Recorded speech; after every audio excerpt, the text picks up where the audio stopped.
Hello students, welcome to Pace IIT and medical Patna. हम लोग last video में बात किए थे सेल के बारे में, सेल के डिस्कवरी के बारे में, सेल से रिलेटेड कौन कौन सी सेल थ्योरीज दी गई थी। उसके बाद फिर हम लोग करेक्शन ऑफ सेल थ्योरीज के बारे में बात किए थे, रुडोल्फ वुडशॉ के बारे में बात किए थे। तो ये सभी कंटेंट हम लोग लास्ट वीडियो में शेयर कर चुके हैं। अगर आप में से कोई भी उस वीडियो को नहीं देख पाया हो तो जो लिंक होगा लास्ट वीडियो का वो आपके कमेंट सेक्शन में प्रेजेंट रहेगा, आप लोग वहां से जाके उस वीडियो को देख सकते हैं। अब आज हम लोग स्टार्ट कर रहे हैं अपने cell the unit of life का सेकंड लेक्चर, और इस लेक्चर में आपको मिलेगा प्रोकैरियोटिक और यूकैरियोटिक सेल के बीच में डिफरेंस, प्लांट सेल और एनिमल सेल के बीच में डिफरेंस, साथ ही साथ आपको यहाँ पे type of cell, type of membrane और टाइप ऑफ सॉल्यूशन ये सब देखने को मिलेगा। और इस टॉपिक का जो कंटेंट है, इस वीडियो का जो कंटेंट है वो आपका सेल में भी हेल्प आएगा और साथ ही साथ आपके प्लांट फिजियोलॉजी के भी चैप्टर में आपको बहुत ज्यादा इंपॉर्टेंस है उसका। तो ये वीडियो आपके लिए बहुत ज्यादा इंपॉर्टेंट हो जाता है, इसलिए इस वीडियो को पूरा देखें। और अगर आपको किसी वीडियो पे खास लेक्चर चाहिए या किसी क्वेश्चन पे आपको खास एक एक्सप्लेनेशन चाहिए तो आप अपना जो भी क्वेश्चन होगा वो कमेंट बॉक्स में भेज सकते हैं, हम उस पे आपको सेपरेट वीडियो बनाकर दे देंगे। तो चलिए हम लोग स्टार्ट करते हैं अपने इस वीडियो को, और हम लोग आज बात करते हैं सबसे पहले टाइप ऑफ सेल के बारे में। अगर हम देखते हैं कि भाई हमारे पास कितने टाइप के सेल हैं, तो बेसिकली हम लोग जानते हैं कि हमारे पास दो टाइप के सेल होते हैं। एक को हम लोग बोलते हैं प्रोकैरियोटिक और दूसरे को हम लोग क्या बोलते हैं, यूकैरियोटिक। अरे क्या बोलते हैं, तो एक को हम लोग बोलते हैं प्रोकैरियोटिक सेल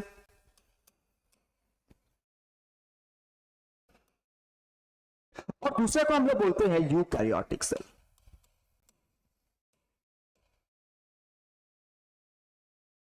तो बेसिकली आपके पास दो टाइप के सेल होते हैं, एक को हम लोग क्या बोलते हैं प्रोकैरियोटिक सेल और दूसरे को हम लोग क्या बोलते हैं यूकैरियोटिक सेल। लेकिन आपके पास एक थर्ड टाइप का भी सेल है जिसको हम लोग बोलते हैं मेसोकैरियोटिक सेल।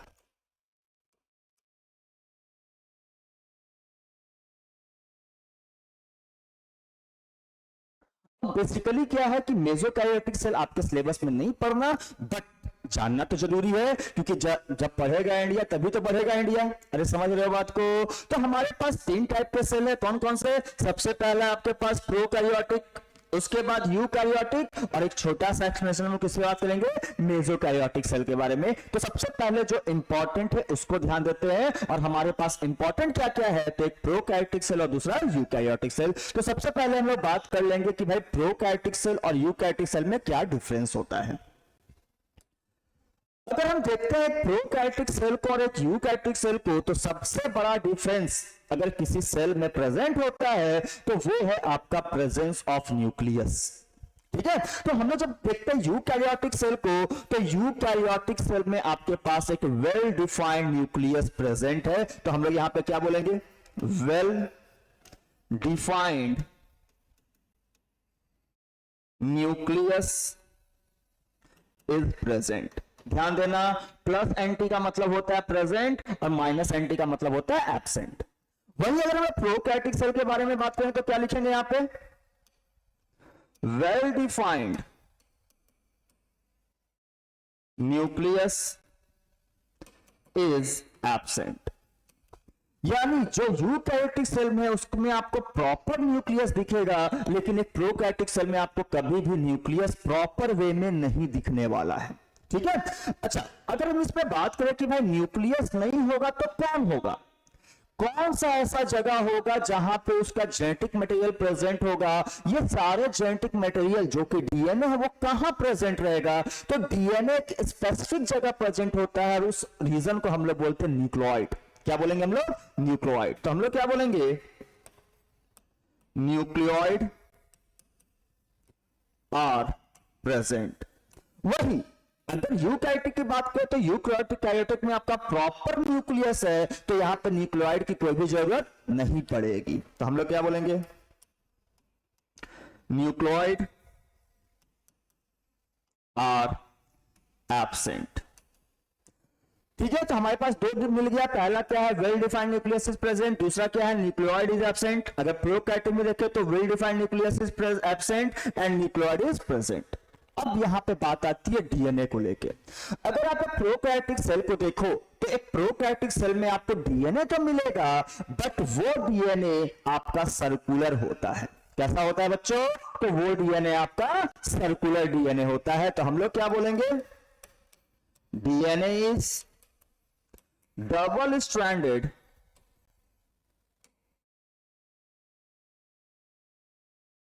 And circular.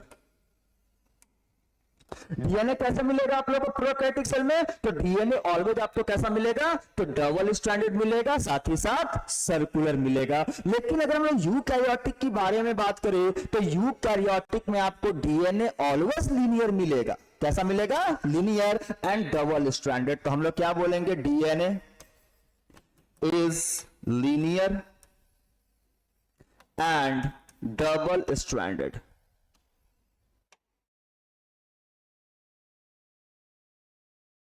अब हो सके कि आप लोग में से बहुत बच्चे ऐसे होंगे जो कि अभी अभी डीएनए के बारे में जाने होंगे, डीएनए स्ट्रैंड के बारे में नहीं जानते होंगे। तो कृपया आप मेरे ऊपर क्या रखें? भरोसा रखें, आपको धीरे धीरे हर लेक्चर में हर कुछ क्लियर होते जाएगा। अभी यहाँ पे बहुत सारी चीजें ऐसी आएंगी जिनके बारे में आपको बिल्कुल भी आइडिया नहीं होगा, लेकिन उन चीजों को समझने के लिए आपको मेरे ऊपर क्या रखना पड़ेगा? मेरे ऊपर रखना पड़ेगा आपको भरोसा। तो आज आप बात करते हैं तो डीएनए हम लोग क्या देख रहे हैं? तो डीएनए इसमें यानी प्रोकैरियोटिक सेल में आपको कैसा मिलेगा? Double stranded and circular. लेकिन यही यूकैरियोटिक में क्या मिलेगा? Double stranded and linear. अब हम लोग बात करते हैं, आप लोग एक चीज सुने होंगे कि डीएनए के ऊपर हिस्टोन प्रोटीन होता है, लेकिन कभी भी हम लोग प्रोकैरियोटिक देखें तो प्रोकैरियोटिक में डीएनए के पास हिस्टोन प्रोटीन एब्सेंट होता है। तो हम लोग क्या बोलेंगे? डीएनए विदाउट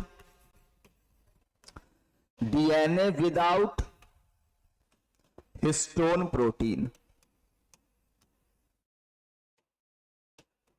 डीएनए किसके बिना होगा? तो डीएनए बिना हिस्टोन प्रोटीन के होगा, यानी यहां पे डीएनए आपको कभी भी हिस्टोन प्रोटीन में पैक्ड नहीं मिलेगा। लेकिन अगर हम लोग यूकैरियोटिक सेल के बारे में बात करें तो क्या बोलेंगे? DNA with histone protein. DNA में क्या प्रेजेंट रहेगा? तो डीएनए में हिस्टोन प्रोटीन पैक रहेगा, डीएनए में हिस्टोन प्रोटीन प्रेजेंट रहेगा। जो भी आपका डीएनए होता है आपको ये जानना होगा कि आपके एक सेल का डीएनए का जो लेंथ होता है वो होता है 2.2 मीटर। एक सेल के डीएनए का लेंथ क्या होता है आपका? 2.2 मीटर। अब इमेजिन करके देखो तो हमारी हाइट भी 2 मीटर की नहीं होती। अगर आप 6 प्लस हो गए, 6 फीट से ऊपर हो गए, तब आपकी हाइट भले ही कितनी हो सकती है? 2 मीटर हो सकती है। लेकिन जिनका हाइट 6 से कम है उनकी हाइट भी 2 मीटर नहीं होती। तो सोच लो कि 2 मीटर से कम में, ठीक है, और वो भी एक न्यूक्लियस, एक सेल में आपका 2.2 मीटर का डीएनए है। तो ये भाई कैसे है? तो सिंपल सी बात क्या हो गई कि एक स्कूटी में बीएमडब्ल्यू का इंजन फिट किया हुआ है। तो ये कैसे होता है इसके बारे में हम लोग आगे बात करेंगे, जो कि आपका चैप्टर है क्लास 12 का, जिसमें हम लोग बोलते हैं मॉलिक्यूलर इनहेरिटेंस ऑफ, ठीक है, मॉलिक्यूलर बेसिस ऑफ इनहेरिटेंस। तो हम लोग वहां पे उसको बात करते हैं। तो अभी आपको बस ये जानना है कि डीएनए में हिस्टोन प्रोटीन प्रेजेंट होता है यूकैरियोटिक में, और प्रोकैरियोटिक में डीएनए में हिस्टोन प्रोटीन एब्सेंट होता है। दूसरी चीज क्या है?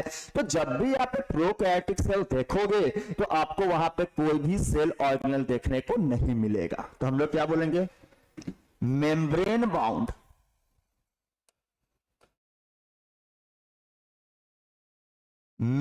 Bound cell organelles are absent.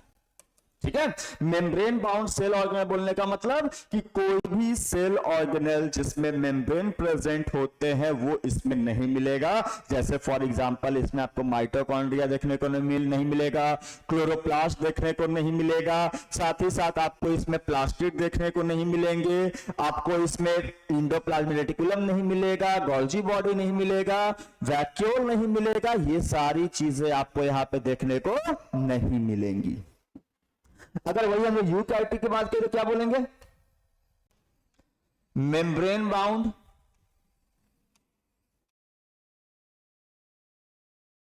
Cell organelle are present. ठीक है, यानी आपको यूकैरियोटिक सेल में सारे सेल ऑर्गेनल देखने को मिलते हैं, लेकिन एक सेल ऑर्गेनल ऐसा है जो कि सबसे छोटा है और बिना पेंदी का लोटा है। क्या याद रखना है कि जो सबसे छोटा है और बिना पेंदी का लोटा है, और उसका नाम क्या है, तो उसका नाम है राइबोसोम। और राइबोसोम चाहे यूकैरियोटिक सेल हो चाहे प्रोकैरियोटिक सेल हो, आपको राइबोसोम दोनों जगह देखने को मिलेंगे। तो हम लोग क्या बोलेंगे, राइबोसोम इज प्रेजेंट। राइबोसोम क्या होगा, प्रेजेंट होगा। वही यूकैरियोटिक में भी राइबोसोम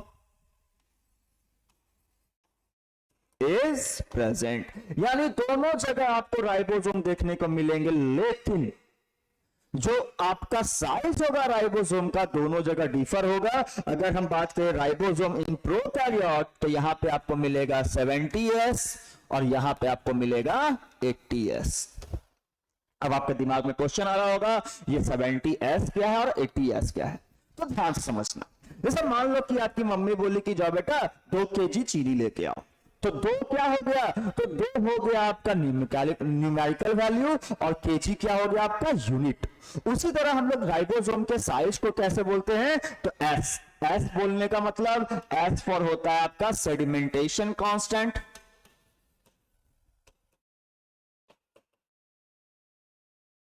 या फिर स्वेडबर्ग यूनिट।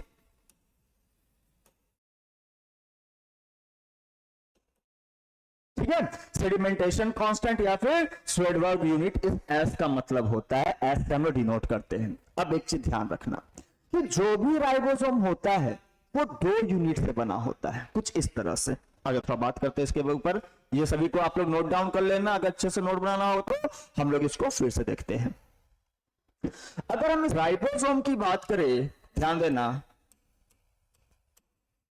तो राइबोसोम आपका 2 यूनिट का बना होता है, चाहे प्रोकैरियोटिक हो चाहे यूकैरियोटिक हो। एक होता है लार्जर सब यूनिट और एक होता है स्मॉलर सब यूनिट। ठीक है, अब जो 70s राइबोसोम है वो भी 2 सब यूनिट से बना रहेगा। एक को हम लोग बोलते हैं 50s और एक को बोलते हैं 30s। अब एक चीज बताओ, 50 + 30 कितना होता है, तो 50 + 30 हम लोग बचपन से गलती पढ़ते आ रहे थे कि 50 + 30 कितना होता है, 80 होता है। बट ये सिर्फ और सिर्फ मैथ में, फिजिक्स में और केमिस्ट्री में होता है। अगर बायो की बात करें तो बायो में 50 + 30 = 70 होता है। ठीक है, बायोलॉजी में ध्यान देना कि 50 + 30 = कितना होता है, 70 होता है। और ये जो फंडा है ये कभी भी किसी मैथ वाले टीचर को या मैथ वाले स्टूडेंट को मत समझाने जाना, क्योंकि उनको कभी समझ ही में नहीं आएगा। क्योंकि हम वो लोग हमेशा क्या बोलते हैं, वो लोग हमेशा यही बोलते हैं कि नहीं बच्चों 50 + 30 = 80 होता है। लेकिन मेरी बात मानो, बायोलॉजी में आपका 50 + 30 = कितना होता है, 70 होता है। और इस फंडे को सिर्फ और सिर्फ बायो में यूज करेंगे, ना कि मैथ, फिजिक्स और केमिस्ट्री में यूज करेंगे। अगर ऐसा उनमें करने जाओगे तो नंबर कितना आएगा, 0। अगर यूकैरियोटिक के राइबोसोम की बात करें तो, अगर यूकैरियोटिक के राइबोसोम की बात करें तो यहां भी आपको क्या मिलेगा, 2 सब यूनिट मिलेगा, एक लार्जर और एक स्मॉलर। लार्जर कितना 60 और स्मॉलर कितना 40, और ये दोनों मिला के कितना बनाएंगे, अरे बोलो कितना बनाएंगे, 100 नहीं, ये दोनों मिलके बनाएंगे आपको 80s। अब वापस से मैटर कि भाई 60 + 40 तो हम लोग बचपन से कितना पढ़ते आ रहे थे, तो 60 और 40 हम लोग बचपन से पढ़ते आए थे कि ये 100 होता है। लेकिन ध्यान रखना, बायोलॉजी में कभी भी 60 + 40 100 नहीं होगा, 60 + 40 कितना होगा, 80 होगा। अब इस चीज को कैसे समझेंगे, तो एक चीज ध्यान देना कि जब ये दोनों जुड़ रहे हैं, अगर इसको हम पूरा बनाएं तो ये कुछ ऐसा बनेगा। अगर ये दोनों जुड़ रहे हैं तो इसका कुछ पार्ट, एक दोनों का एक दूसरे का पार्ट जो है वो ओवरलैप कर रहा है, कुछ इतना पार्ट क्या कर रहा है, इतना पार्ट ओवरलैप कर रहा है। इसी कारण से 60 + 40 कितना हो जाता है, 80 हो जाता है, और इधर 50 + 30 कितना हो जाता है, 70 हो जाता है। ठीक है, अच्छा राइबोसोम के अलावा और क्या डिफरेंस है प्रोकैरियोटिक और यूकैरियोटिक में? तो राइबोसोम तो आपको प्रोकैरियोटिक सेल में एक सेल स्ट्रक्चर देखने को मिलेगा जो कि प्लाज्मा मेम्ब्रेन के एक्सटेंशन से बनता है और उसको हम लोग बोलते हैं मीजोसोम। क्या बोलेंगे? Mesosome is present.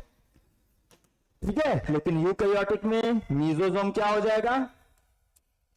Mesosome is absent. अब बात यह है कि प्रोकैरियोटिक सेल में कोई भी सेल ऑर्गेनल आपको मिलेगा नहीं, तो बाकी जितने भी केमिकल रिएक्शन होंगे, जो फोटोसिंथेसिस होगा, जो आपका फोटोसिंथेसिस होगा, रेस्पिरेशन होगा, ये सब होगा कहां? तो ये सभी एंजाइम एक जगह पे पैक्ड होते हैं और उस जगह को हम लोग क्या बोलते हैं? मीजोसोम। क्या बोलेंगे उस जगह को? मीजोसोम बोलेंगे। और ये मीजोसोम आपको सिर्फ और सिर्फ कहां देखने को मिलेगा? तो एक प्रोकैरियोटिक सेल में देखने को मिलेगा, ना कि यूकैरियोटिक सेल में। ये चीज आप लोग को बहुत इंफॉर्मेशन देगा और हमेशा आपसे ये चीज पूछा जाता है। अच्छा, ये तो बात रही प्रोकैरियोटिक और यूकैरियोटिक, लेकिन आपको याद होगा हमारे पास एक तीसरा सेल भी है जिसको हम लोग क्या बोलते हैं? उसको हम लोग बोलते हैं मीजोकैरियोटिक। तो बात ये आती है कि भाई मीजोकैरियोटिक क्या है? तो ध्यान से सुनना, मीजोकैरियोटिक कुछ और नहीं, मीजोकैरियोटिक और यूकैरियोटिक सेल मोर और लेस सेम होते हैं, इक्वल होते हैं। यानी जो चीज आपके यूकैरियोटिक में प्रेजेंट होगा वही चीज आपके मीजोकैरियोटिक में प्रेजेंट होगा, बस एक छोटा सा डिफरेंस है।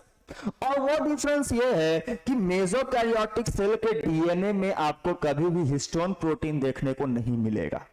ठीक है, यानी जो आपका मेसोकैरियोटिक सेल है, ये mesokaryotic cell is devoid of histone protein. क्या बोलेंगे? DNA is linear and double stranded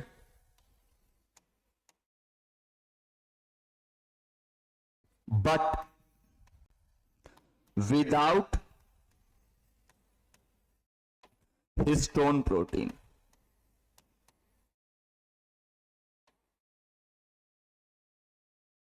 ठीक है, सारा फीचर्स किससे मिलेगा? तो सारा फीचर्स मिलेगा यूकैरियोटिक सेल से ही, लेकिन इसमें क्या नहीं प्रेजेंट होगा? तो इसमें प्रेजेंट नहीं होगा क्या? Histone protein. बस इतना ही डिफरेंस है एक मेसोकैरियोटिक सेल में और एक यूकैरियोटिक सेल में। और इसका एक ही एग्जांपल है, उस एग्जांपल को याद रखना आप लोग, डायनोफ्लैजलेट।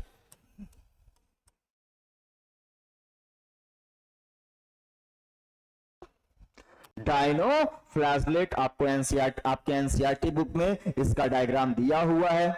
ठीक है, तो डायनोफ्लैजलेट में कैसा सेल पाया जाएगा आपको? तो डायनोफ्लैजलेट में पाया जाएगा आपको मेसोकैरियोटिक सेल, और इसका डीएनए जो होता है वो किसके बिना होता है? इसका डीएनए होता है बिना हिस्टोन प्रोटीन का। तो चलो वीडियो को आगे बढ़ाते हैं हम लोग। अब हम लोग यहां पे बात करेंगे what is difference between plant cell and animal cell.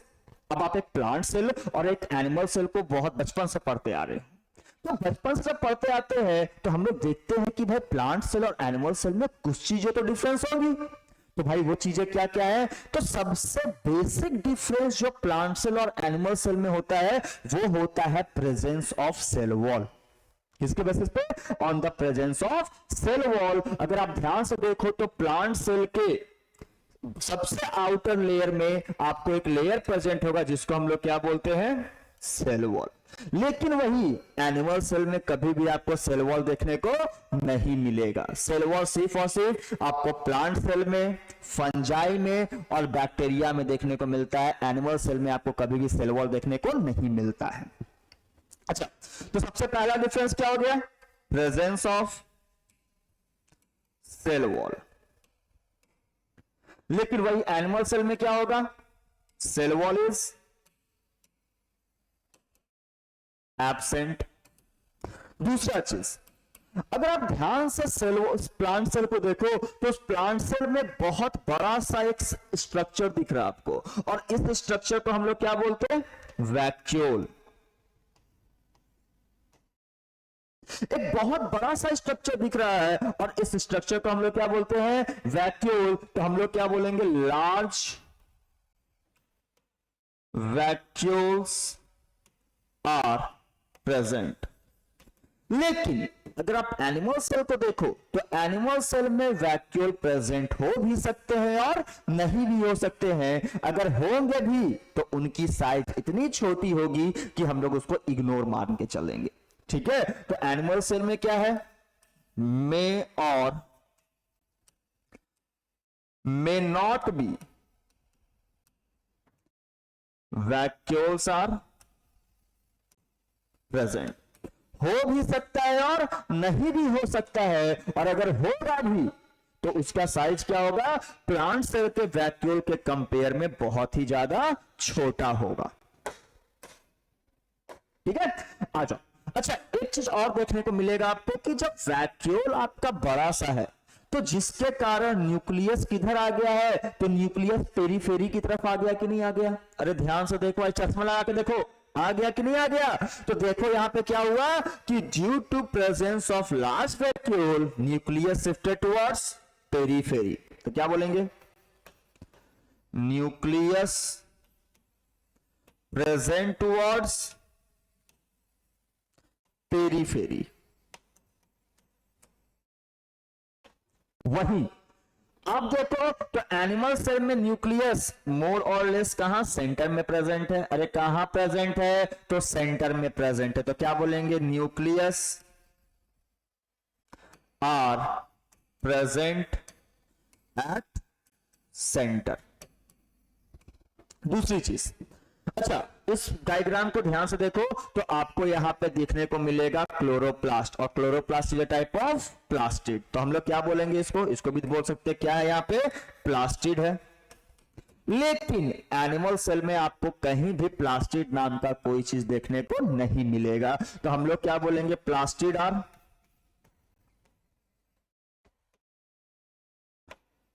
Present. वही एनिमल सेल में प्लास्टिड्स आर एब्सेंट। ठीक है, प्लांट सेल में प्लास्टिड प्रेजेंट होगा और एनिमल सेल में प्लास्टिड एब्सेंट होगा। अब एक चीज ध्यान देना। अच्छा, आपको यहां पे अगर हम माइटोकॉन्ड्रिया देखें तो माइटोकॉन्ड्रिया प्रेजेंट है, और इसमें भी एनिमल सेल में भी माइटोकॉन्ड्रिया प्रेजेंट है। लेकिन आपसे एक मेरा क्वेश्चन है, क्वेश्चन ये है कि एक चीज बताओ, दो आदमी हैं, एक आदमी खाना खा के सो जा रहा और दूसरा आदमी जो खाना खा के काम कर रहा, तो ज्यादा एनर्जी की जरूरत किसको पड़ेगी, जो आदमी सो रहा खाना खा के या फिर जो आदमी खाना खा के काम कर रहा। तो हम जानते हैं कि आपका आंसर क्या होगा, तो आपका आंसर होगा कि सर जो आदमी खाना खा के काम कर रहा उसको ज्यादा एनर्जी की जरूरत पड़ेगी। अरे पड़ेगी कि नहीं पड़ेगी, अरे बोल दो, अरे पड़ेगी ना, बिल्कुल पड़ेगी। तो सिंपल सी बात है। मेरा दूसरा क्वेश्चन है कि एक चीज बताओ, प्लांट सेल को ज्यादा एनर्जी की जरूरत है या एनिमल सेल को। तो सिंपल सी बात है, एनिमल सेल को एनर्जी की ज्यादा जरूरत पड़ती है। इसलिए अगर हम बात करते हैं इन टर्म्स ऑफ माइटोकॉन्ड्रिया, तो एनिमल सेल में माइटोकॉन्ड्रिया ज्यादा पाया जाएगा, लेकिन प्लांट सेल में माइटोकॉन्ड्रिया कम पाया जाता है। तो हम लोग क्या बोलेंगे, मोर number of mitochondria is present. वही प्लांट सेल में less number of mitochondria is present. ठीक है, एनिमल सेल में माइटोकॉन्ड्रिया का नंबर ज्यादा होगा और प्लांट सेल में माइटोकॉन्ड्रिया का नंबर कम होगा। कोई दिक्कत, तो आगे बढ़ते हैं। अच्छा, अगर आप एनिमल सेल को ध्यान से देखो, अरे ध्यान से देखना एनिमल सेल को, तो एनिमल सेल में आपको मिलेगा सेंट्रियोल। क्या मिलता है, सेंट्रियोल, जो कि रिस्पॉन्सिबल होता है सेल के डिवीजन के लिए। तो एनिमल सेल में बहुत खास आपको एक सेल स्ट्रक्चर मिलेगा जिसको हम लोग क्या बोलते हैं, जिसको हम लोग बोलते हैं सेंट्रियोल। और ये सेंट्रियोल रिस्पॉन्सिबल होता है सेल के डिवीजन के लिए। यानी ये सेल को, जब सेल आपका डिवाइड होगा ना, जब हम लोग चलेंगे वहां पे सेल साइकिल वाले चैप्टर में, तो सेल साइकिल वाले चैप्टर में आप लोग देखते हो कि वहां पे आपका क्रोमोसोम सेपरेट होता है, और जब क्रोमोसोम सेपरेट होता है तो वहां पे बनता है स्पिंडल फाइबर। तो ये जो सेंट्रियोल है, ये सेंट्रियोल स्पिंडल फाइबर का फॉर्मेशन करता है, लेकिन ये सेंट्रियोल आपके प्लांट सेल में एब्सेंट होता है। तो हम लोग क्या बोलेंगे, सेंट्रियोल आर प्रेजेंट, वहीं प्लांट सेल में सेंट्रियोल आर एब्सेंट। ठीक है, तो ये कुछ आपके क्या है, तो डिफरेंस है प्लांट सेल और एनिमल सेल के बारे में। अगर आपको कोई भी चीज नहीं समझ में आए हो तो आप कमेंट बॉक्स में हमें बता सकते हैं। अच्छा, वीडियो को आगे बढ़ाते हैं और हमारे पास अब यहाँ पे कुछ ऐसे टॉपिक्स हैं जो कि आपको बायोलॉजी के बहुत सारे चैप्टर्स में हेल्प करने वाला है और बहुत बार यहां से क्वेश्चन पूछा गया है, और साथ ही साथ ये सेल के साथ साथ आपको प्लांट फिजियोलॉजी में भी बहुत हेल्प करेगा। तो सबसे पहला हमारे पास चीज है कि टाइप ऑफ मेम्ब्रेन। भाई हमारे बायोलॉजिकल वर्ल्ड में टोटल कितने टाइप के मेम्ब्रेन होते हैं? अगर आप ध्यान से देखो तो हमारे बायोलॉजिकल वर्ल्ड में टोटल आपके 3 टाइप के मेम्ब्रेन होते हैं। सबसे पहला होता है आपका permeable membrane,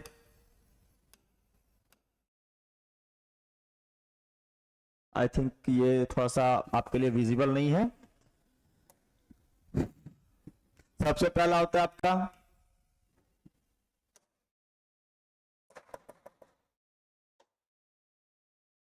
permeable membrane,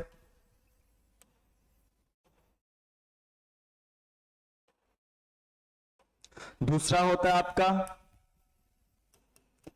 semi permeable membrane,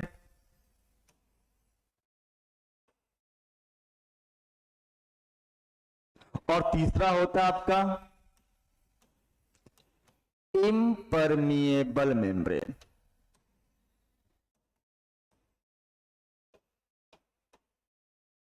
ठीक है, आपके पास टोटल 3 टाइप के मेम्ब्रेन है। कौन कौन से? तो सबसे पहला है आपके पास परमिएबल मेम्ब्रेन, दूसरा है आपके पास सेमी परमिएबल मेम्ब्रेन, और तीसरा है आपके पास इम्परमिएबल मेम्ब्रेन। अब बात को गौर से सुनना।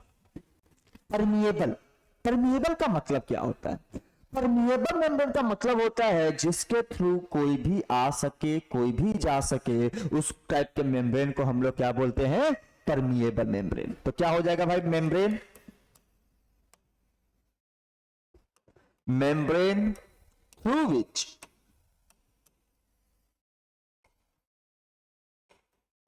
anything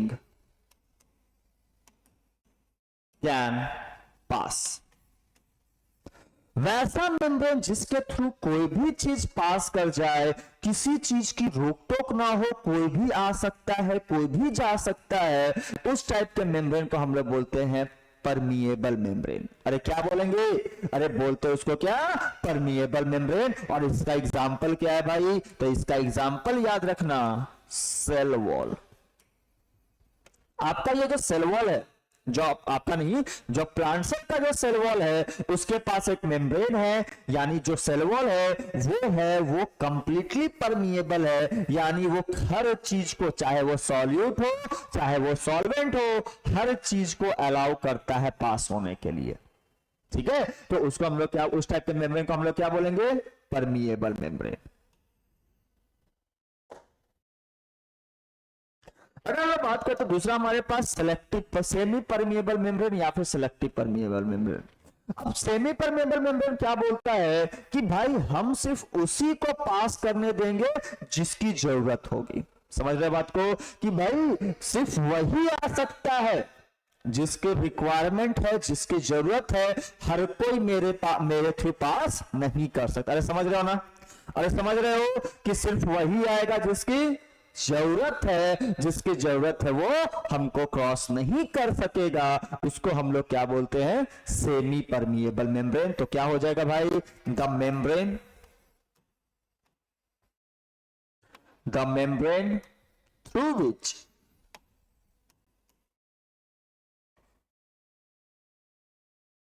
only desired substance, desire, जिसकी इच्छा है सिर्फ वही आएगी, जिसकी चाहत है सिर्फ वही आएगी, जिसकी चाहत नहीं है वो नहीं आएगी। अरे समझ रहे हो ना बात को? Through which only desire substance can pass. Example में आपका क्या हो जाएगा, प्लाज्मा मेम्ब्रेन,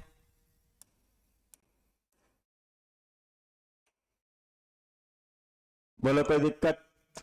तीसरा है आपका इम्परमिएबल मेम्ब्रेन। ये इम्परमिएबल मेम्ब्रेन जो बहुत सख्त है, ये क्या बोलता है कि भाई हमको कोई क्रॉस नहीं कर सकता, किसी में इतनी हिम्मत नहीं है जो हमको क्रॉस करके दिखा सके, और इसीलिए इसका नाम क्या है, इम्परमिएबल मेम्ब्रेन। ये क्या है, ये बहुत ही सख्त है। अरे समझ रहे बात को, ये क्या है, ये बहुत ही स्ट्रिक्ट है। ये क्या बोलता है कि भाई हमको कोई भी क्रॉस नहीं कर सकता, किसी को हम आने नहीं देंगे, हम अकेले ही सही हैं। अरे समझ रहे बात को। तो इम्परमिएबल क्या बोलेंगे, the membrane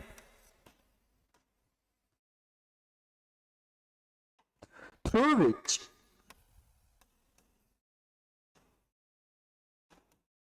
nothing can pass।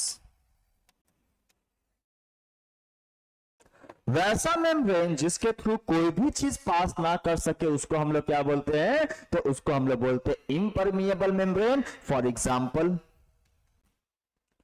Shell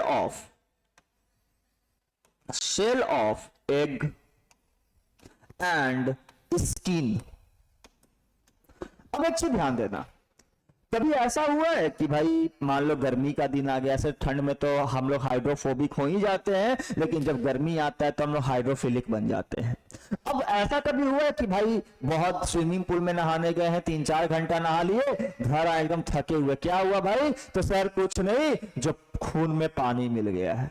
ऐसा कभी हो सकता है, ऐसा कभी पॉसिबिलिटी है? नहीं। क्यों? क्योंकि हमारा जो आउटर लेयर है ये बिल्कुल ही इम्परमिएबल है, ये किसी को भी अंदर आने से अलाउ नहीं करता। लेकिन अगर हम बात करें शेल ऑफ एग की, आप कभी अंडा बॉयल किए होंगे, तो अंडा बॉयल करते तो क्या होता है कि अंडे के अंदर पानी घुस जाता है। अरे ऐसा होता है क्या? तो ऐसा कभी भी नहीं होगा। क्यों? क्योंकि जो ऊपर में जो आपका कैल्शियम कार्बोनेट का जो स्ट्रक्चर बना हुआ है, जो एक का सेल है, वो भी आपका इम्परमिएबल है, वो भी किसी भी चीज को अंदर अलाउ नहीं करता आने से। तो बेसिकली आपके पास 3 टाइप का मेम्ब्रेन है। सबसे पहला कौन? परमिएबल, दूसरा कौन? सेमी परमिएबल, और तीसरा कौन? इम्परमिएबल। अगर हम बात करें सेमी परमिएबल की, तो परमिएबल मेम्ब्रेन किसको बोलेंगे? तो जिसके थ्रू कोई भी चीज आ सके, कोई भी चीज जा सके। सेमी परमिएबल किसको बोलेंगे? ये सिर्फ उसी को अलाउ करेगा आने जाने के लिए जिसकी जरूरत होगी। और इम्परमिएबल उसको बोलेंगे जो किसी भी चीज को आने जाने से अलाउ नहीं करता। तो कोई दिक्कत? तो आगे बढ़ते हैं। चलो जी, हम लोग बात करते हैं अब डिफ्यूजन एंड ऑस्मोसिस के बारे में।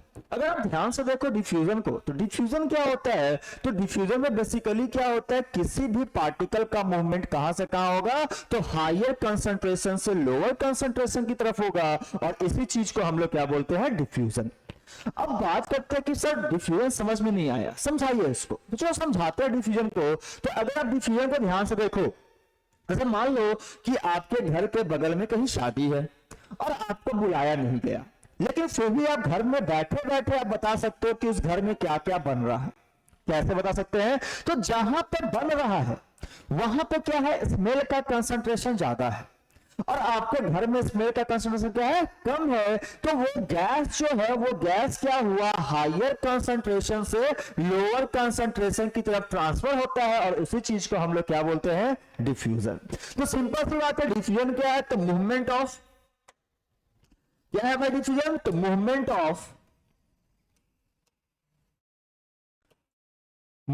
Of substance from higher concentration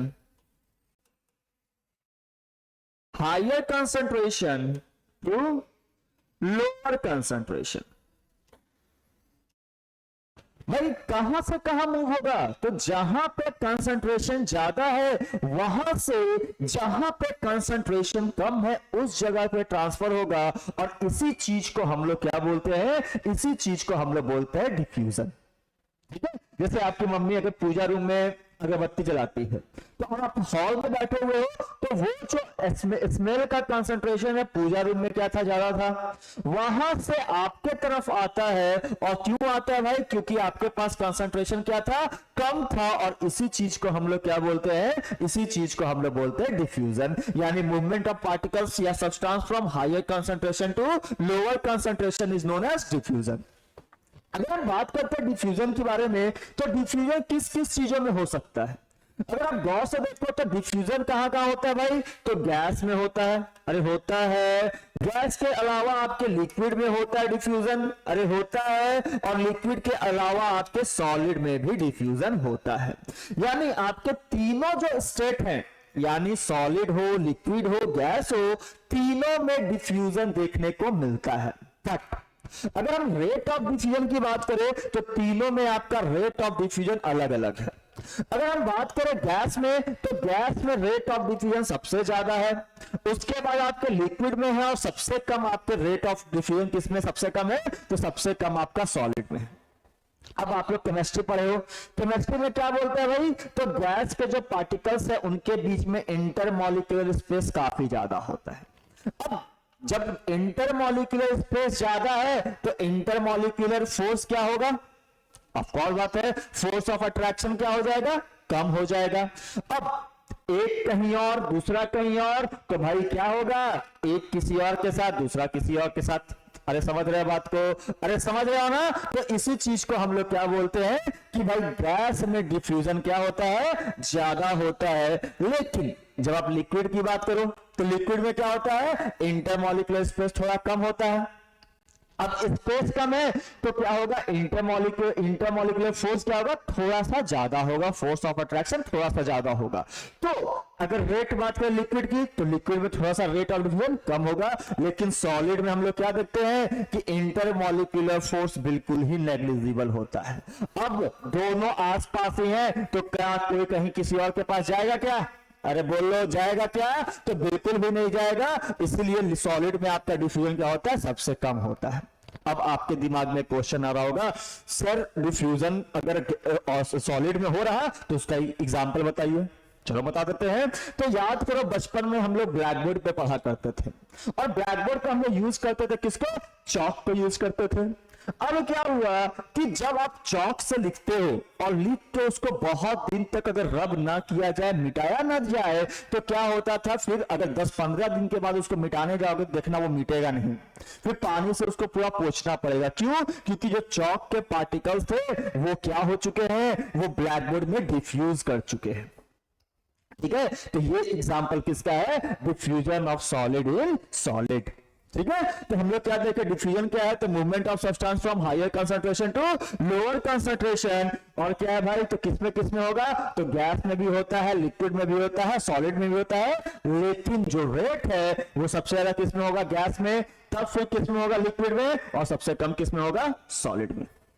आ जाओ, इसी का एक बड़ा भाई है जिसका नाम क्या है, ऑस्मोसिस। अब ऑस्मोसिस क्या बोलता है, ऑस्मोसिस बोलता क्या है कि मूवमेंट होगा किसका, तो मूवमेंट होगा सॉल्वेंट का। कहां से कहां होगा, तो हायर कंसंट्रेशन से लोअर कंसंट्रेशन से होगा। लेकिन किसके थ्रू होगा, तो वो होगा सेमी परमिएबल मेम्ब्रेन के थ्रू। किसके थ्रू होगा, एक सेमी परमिएबल मेम्ब्रेन के थ्रू होगा। तो आज बात करते हैं ऑस्मोसिस क्या बोलता है, मूवमेंट ऑफ किसका, सॉल्वेंट का।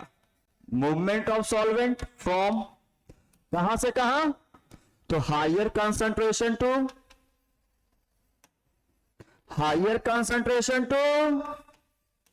Lower concentration. किसके through semi permeable membrane, semi permeable membrane. ठीक है, कहां से कहां होगा, तो मूवमेंट होगा किसका, सॉल्वेंट का होगा। कहां से कहां होगा, हायर कंसंट्रेशन से लोअर कंसंट्रेशन की तरफ। और किसके थ्रू होगा, तो सेमी परमिएबल मेम्ब्रेन के थ्रू होगा। और इसी चीज को हम लोग क्या बोलते हैं, ऑस्मोसिस बोलते हैं। और इसको एक एग्जांपल समझते हैं, ध्यान देना।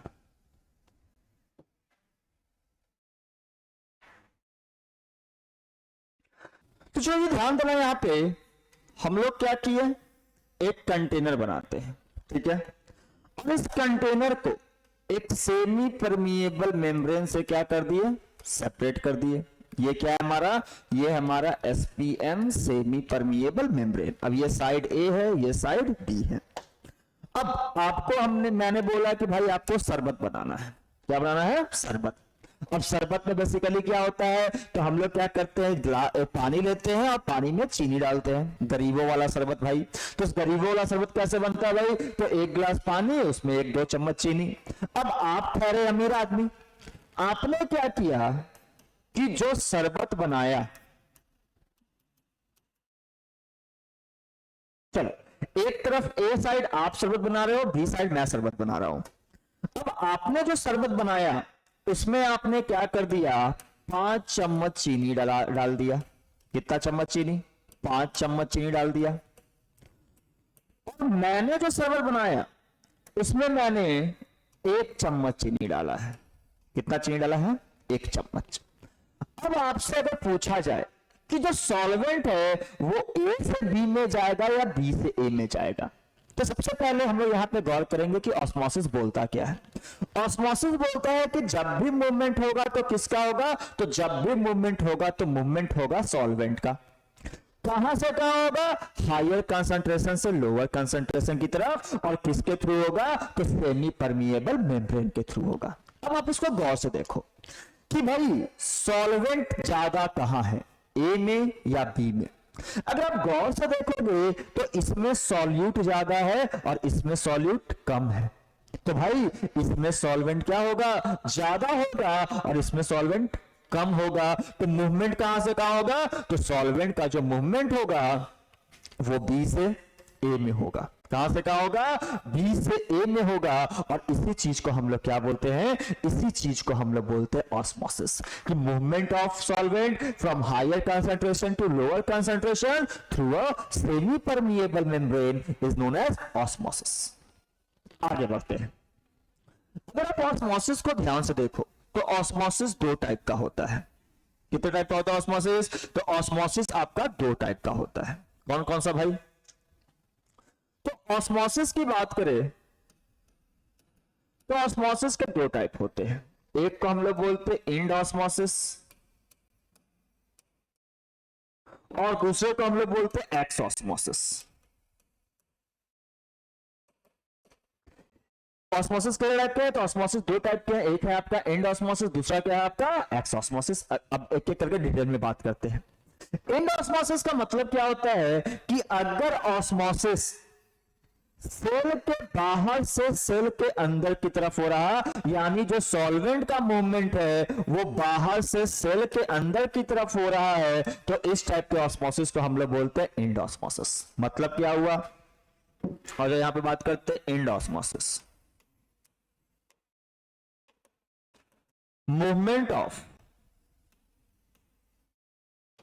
Solvent from outside the cell to inside the cell। कहां से कहां होगा, बाहर से अंदर की तरफ, यानी सेल के बाहर से सेल के अंदर की तरफ अगर ऑस्मोसिस होता है तो इस टाइप के ऑस्मोसिस को हम लोग क्या बोलते हैं, इस टाइप के ऑस्मोसिस को हम लोग बोलते हैं एंड ऑस्मोसिस। और अगर ऐसा होता है तो इस सिचुएशन में क्या होगा, तो देखो अंदर में सॉल्वेंट का अमाउंट बढ़ जाएगा कि नहीं बढ़ जाएगा, अरे बढ़ जाएगा ना। और जब सॉल्वेंट का अमाउंट बढ़ जाएगा तो आपका सेल क्या हो जाएगा, स्वेल हो जाएगा। तो रिजल्ट में क्या आएगा, सेल स्वेल्स। अरे क्या हो जाएगा, सेल आपका क्या कर जाएगा, स्वेल कर जाएगा। यानी कभी भी अगर सेल में एंड ऑस्मोसिस हो रहा हो तो सेल का साइज क्या हो जाता है, इंक्रीज हो जाता है। तो दिक्कत, आगे बढ़ते हैं। और दूसरा है हमारा क्या, एक्स ऑस्मोसिस। तो ध्यान से देखना, एक्स ऑस्मोसिस क्या बोलता है कि मूवमेंट अगर सॉल्वेंट का सेल के अंदर से सेल के बाहर की तरफ हो, कहां से कहां होगा, सेल के अंदर से सेल के बाहर की तरफ होगा। ध्यान देना कि यहां पे क्या लिखा हुआ है, एक्स। अरे क्या लिखा हुआ है, एक्स। और एक्स का मतलब क्या होता है, जो छोड़ के चला जाए। अरे होता है कि नहीं होता है? अरे होता है ना। तो भाई एक्स का मतलब क्या होता है? जो छोड़ के चला जाए। तो ध्यान देना कि ये क्या, ये सॉल्वेंट सेल को छोड़ के जा रहा है कि नहीं जा रहा? अरे जा रहा है कि नहीं जा रहा? जा रहा ना। तो इसको हम लोग क्या बोलेंगे? Exosmosis. तो एक्स ऑस्मोसिस क्या है? एक्स ऑस्मोसिस क्या बोलता है? कि movement of solvent from inside the cell to outside the cell।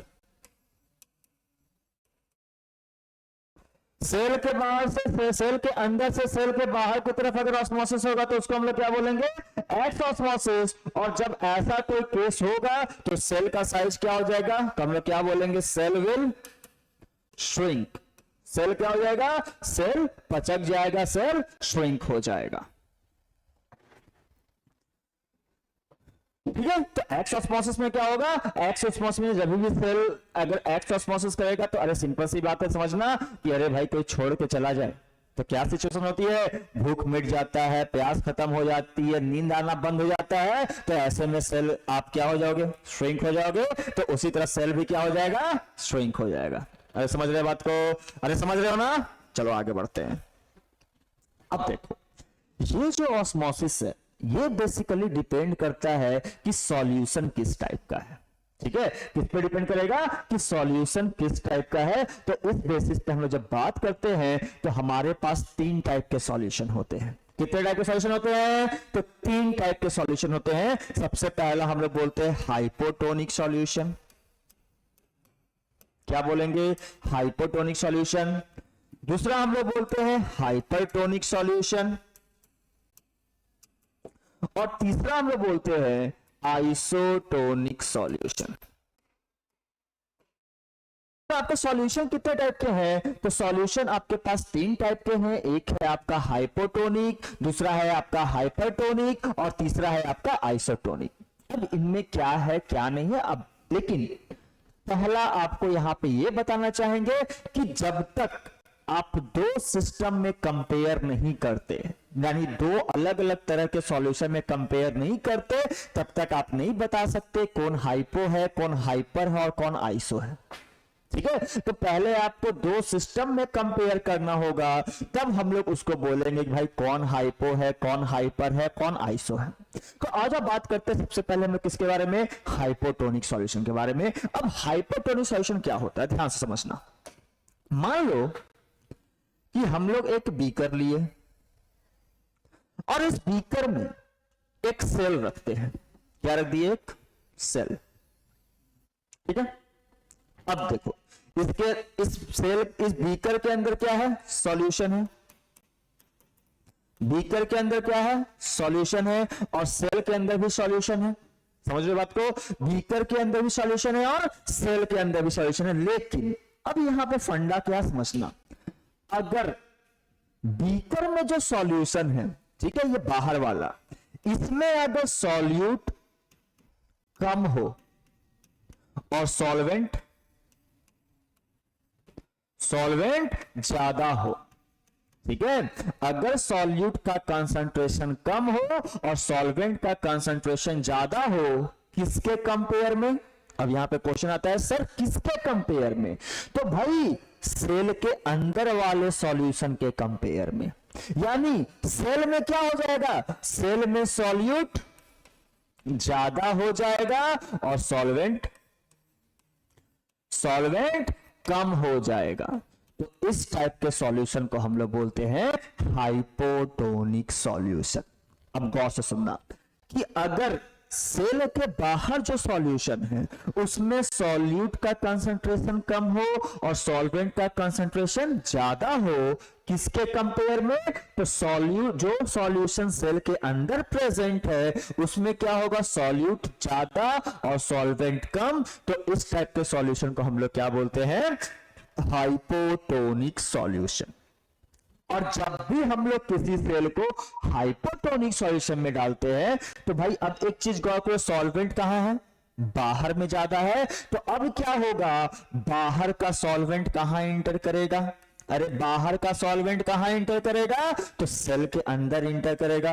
और जब ऑस्मोसिस सेल के अंदर होता है तो इसी चीज को हम लोग क्या बोले थे, अरे हम लोग बोले थे ना कि भाई ये क्या है, तो ये एंड ऑस्मोसिस है।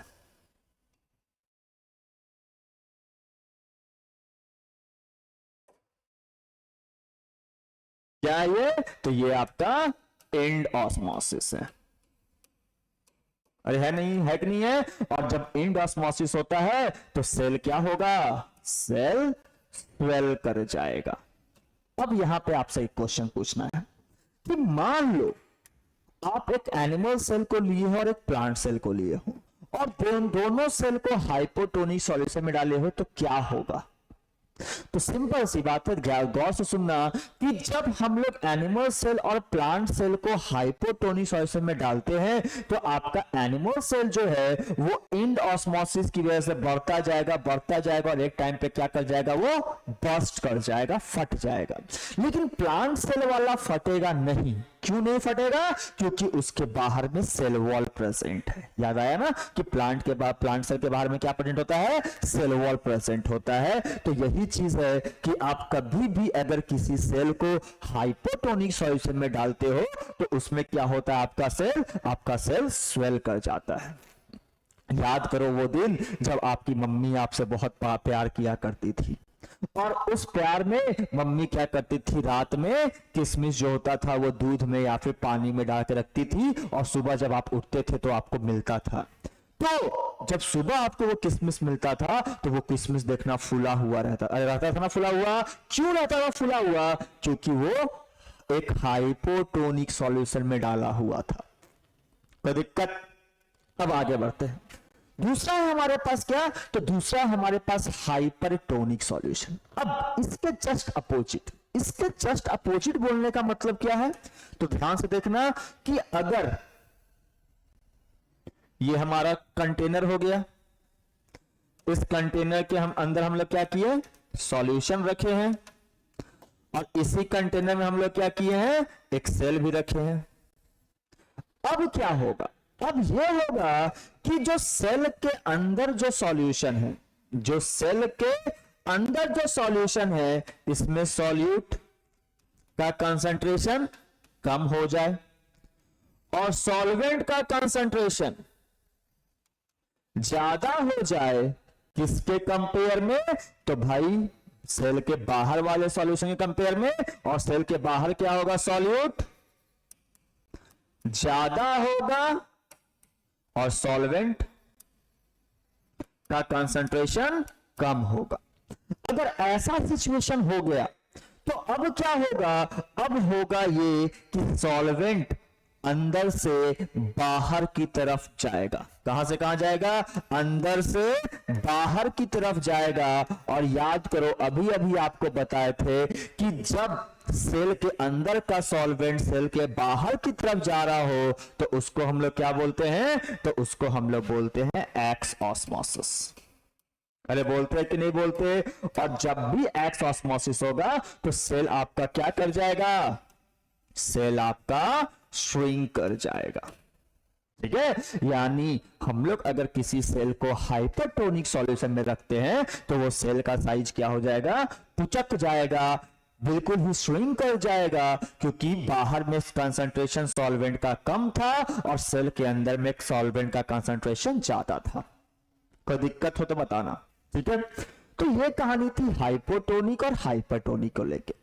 आइसोटोनिक सॉल्यूशन, आइसो का मतलब क्या होता है, तो आइसो का मतलब होता है बराबर। मतलब क्या है कि सेल के बाहर और सेल के अंदर आपके सॉल्यूट और सॉल्वेंट का कंसंट्रेशन क्या होगा, बिल्कुल ही इक्वल होगा। क्या होगा, बिल्कुल ही इक्वल होगा। और ऐसे में आपका जो नेट मूवमेंट होगा वो क्या होगा, जीरो होगा। यानी अगर आप किसी सेल को आइसोटोनिक सॉल्यूशन में रखते हो तो वहां पे ना ही सेल का साइज बढ़ेगा और ना ही सेल का साइज घटेगा। कोई दिक्कत। तो ये थे आपके तीन टाइप के सॉल्यूशन। कौन कौन से, एक था हाइपोटोनिक, दूसरा था हाइपरटोनिक और तीसरा था आइसोटोनिक। अच्छा तो आज हम लोग बात करते हैं टाइप ऑफ ट्रांसपोर्ट के बारे में। यहां हम लोग देखेंगे कि एक सेल से दूसरे सेल में कैसे किसी चीज का, सॉल्वेंट का या फिर सॉल्यूट का मूवमेंट होता है। तो जब हम लोग बात करते हैं टाइप ऑफ ट्रांसपोर्ट के बारे में, तो यहाँ पे 3 टाइप के ट्रांसपोर्ट होते हैं। सबसे पहला है आपका पैसिव ट्रांसपोर्ट,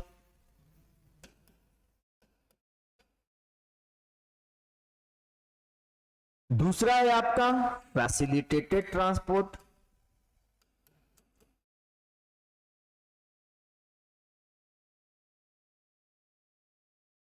और तीसरा है आपका एक्टिव ट्रांसपोर्ट। आ जाओ पहले ध्यान समझते हैं कि क्या किसको क्या बोलते हैं। अब सबसे पहले हमारे पास पैसिव ट्रांसपोर्ट। अब चलिए एक एग्जांपल समझते हैं। मान लो कि आपके घर के छत पे एक टंकी लगा हुआ है। अब हम बोले कि भाई आपको उस टंकी को खाली करना है, क्या करोगे आप लोग? तो सिंपल सी बात है, जाएंगे, नल खोल देंगे, टंकी थोड़ी देर में खाली हो जाएगा। अरे हो जाएगा। अब क्या ये जो मूवमेंट हुआ वो कहां से कहां हुआ? तो हायर कंसंट्रेशन से लोअर कंसंट्रेशन की तरफ। अरे हुआ कि नहीं हुआ? क्या किसी भी तरह का एनर्जी खर्च हुआ इसमें? तो आप बोलोगे हाँ सर, नल खोलने में। अरे भाई उतना मैनेज कर सकते हैं। तो होता है पैसिव ट्रांसपोर्ट क्या होता है कि मूवमेंट कहां से कहां होगा? From higher concentration to lower concentration. कहां से कहां? तो हायर कंसंट्रेशन से लोअर कंसंट्रेशन की तरफ मूवमेंट होता है, तो उसको हम लोग क्या बोलते हैं? Passive transport. और पैसिव ट्रांसपोर्ट में कभी भी आपका एनर्जी का खर्च नहीं होता है, तो हम लोग क्या बोलेंगे? No expenditure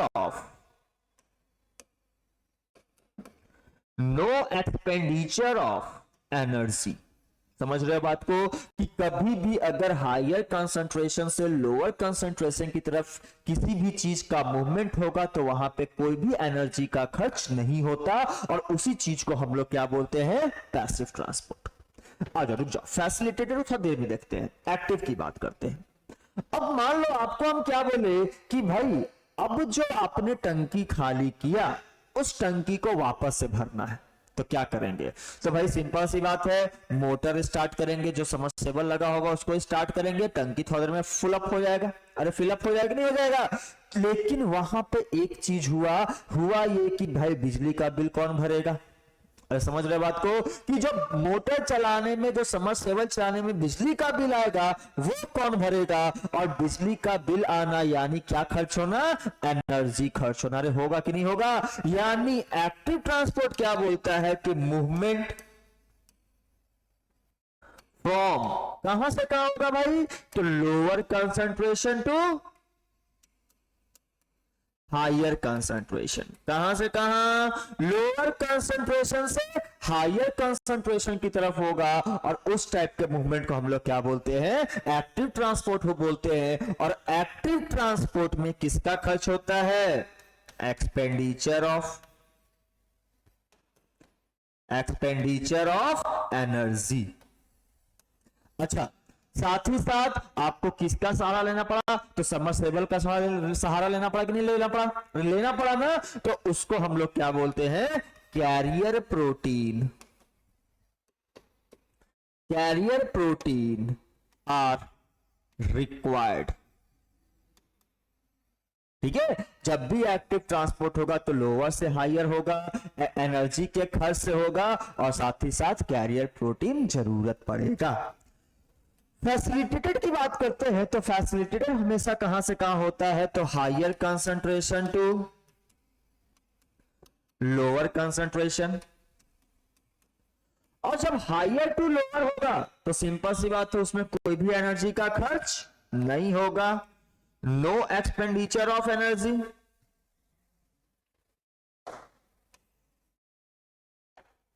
no expenditure of